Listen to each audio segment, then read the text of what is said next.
Guys welcome back to my channel study मेरे साथ। आज हम हिंदी की पाठ्य योजना बना रहे हैं कक्षा 9 की, जिसका प्रकरण है सूर के पद।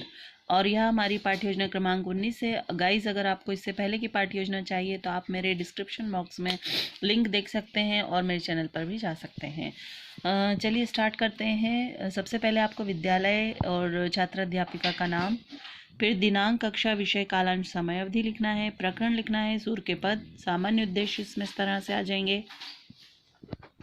विशिष्ट उद्देश्य आ जाएंगे सामान्य उद्देश्य के बाद ही कि छात्रों को कृष्ण के वृंदावन से मथुरा चले जाने पर गोपियों की विरह व्यथा से परिचित कराना। पूर्व ज्ञान आ जाएगा। विद्यार्थी सूरदास और उनके द्वारा रचित पदों का ज्ञान रखते हैं। सहायक सामग्री आ जाएगी गोपियां और उद्धव का चित्र, श्यामपट, चौक डस्टर आदि।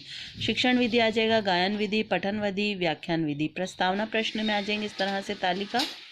अध्यापिका क्रिया और विद्यार्थी क्रिया। हिंदी साहित्य के इतिहास को कितने रूप में कितने भागों में विभाजित किया गया है? 4 भागों में। सूरदास की प्रमुख रचनाएं बताओ, तो इसके लिए निरुत्तर है। उद्देश्य कथन है बच्चों, आज हम सूर के पद नामक कविता जो सूरदास ने लिखी है उसका अध्ययन करेंगे एवं उनकी अन्य रचनाओं के बारे में भी जानेंगे।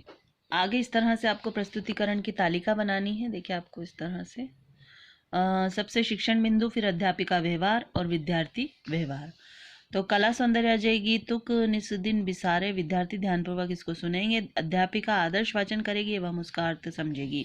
शब्द सौंदर्य आ जाएगा इस तरह से, बच्चे अनुकरण वाचन करेंगे। नवीन अर्थ आ जाएंगे। छात्रों को शब्दों के नवीन अर्थों से अवगत कराएगी। छात्र उन शब्दों की सौंदर्य अनुभूति कर सकेंगे। शब्दार्थ आ जाएंगे कुछ इस तरह से, बच्चे ध्यानपूर्वक सुनेंगे व अनुकरण वाचन करेगी। फिर आ जाएगा शिक्षिका कथन में। शिक्षिका सूर के पद का अर्थ बताएगी कि कृष्ण के वियोग से गोपियों के नेत्र रात दिन बरसते हैं।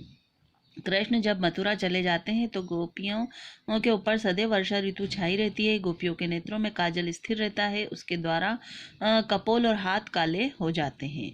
शिक्षिका कथन, आंसुओं का जल संपूर्ण शरीर पर हो गया है, एक पल के लिए भी क्रोध कम नहीं होता। सूरदास कहते हैं कि हे प्रभु, यही परीक्षा है कि व्रज को क्या भुला दिया है।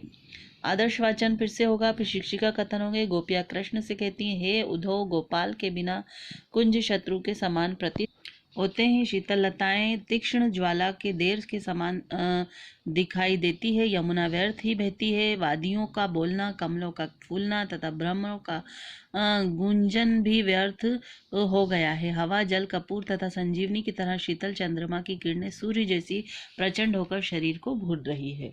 विद्यार्थी ध्यान पूर्वक इसको सुनेंगे। यानी कृष्ण जी चले गए हैं तो उसमें गोपियों को ये सब लग रहा है।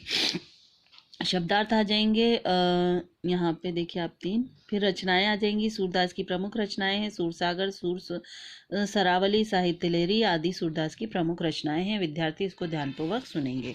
उसके आगे अगला पॉइंट आ जाएगा पुनरावृत्ति प्रश्न।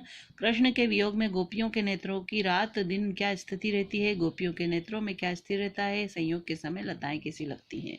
फिर श्यामपट कार्य आ जाएगा। सूर के पद, सूर की रचनाएं यहाँ पे लिखी हुई हैं।